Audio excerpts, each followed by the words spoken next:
Važan segment u održavanju motornih vozila je takozvani veliki servis ili zamjena zupčastog remena.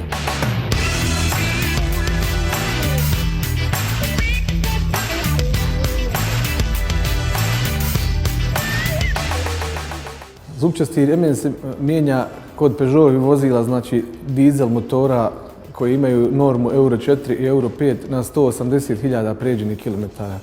Kod benzinskih motora na 120.000 km pod uslovom da nisu motori sa lančanim prijenosom. Ako se to ne uradi na vrijeme, može doći do pucanja remena ili preskakanja remena i do velike havarije na samim ventilima na motoru, bregastim osovnama i čak i do trajnog oštećenja cilindara i klipova na motoru, što iziskuje veliki novac za opravku.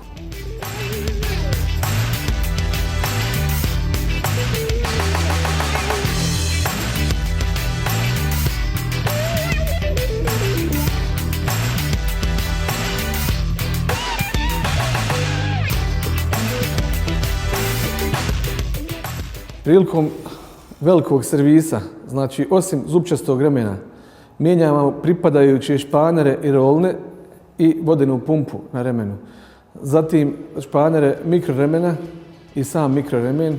Kontroliše se pogonska rolnica od alternatora, od klime i pogonska remenca od radilice. Kontrolišemo znači sve što se vrti na motoru faktički.